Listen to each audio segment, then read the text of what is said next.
Intramuros. Intramuros ay ang pinakalumang distrito ng Maynila, matatagpuan sa Ilog Pasig. Dito ay pintayo ang kauna-unahang siyudad sa Luzon. Bago dumating ang mga Kastila, ang lugar na ito ay bahagi ng kaharitan ng Maynila or Islamic Kingdom of Manila. Ang namumuno ay Datu, Raha at Sultan. Ito ay naging bahagi ng Imperyo Mahapahit noong ka-14 siglo. Ganda ng amaksyon ito para sa mga nalakal na Chino, Arabo at Indian dahil sa bungat ito Ilog Pasig, Manila Bay para makapagpalitan ng produkto. Kilala itong bansag na the Walled City dahil nagmula ito sa salitang Stila na nag-ibang sabihin loob.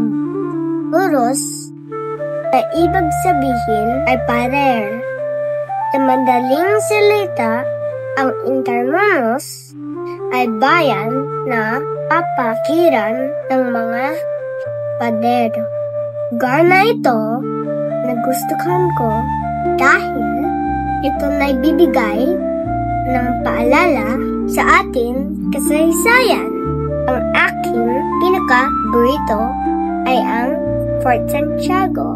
Ang Fort Santiago ay isang mga kasayang lugar na itatayo noong 1871. Ang una ni Miguel Lopez de Legazpi.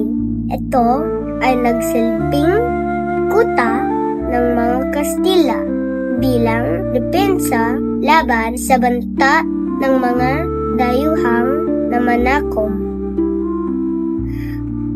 Sa parehong lugar din ikinulong ang pansang bayani na si Dr. Jose Rizal dahil sa paggawa niya ng mga akdang naglagdad sa pagsasamantala at kalupitan ng mga Espanyol.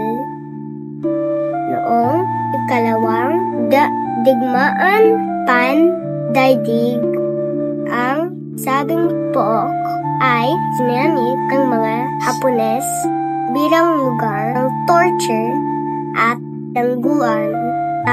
Kuyan ay tinaturing na sa mahalagang pook ang Fort Santiago, hindi lamang dahil sa kasaysayan, kundi pwede na din sa turismo.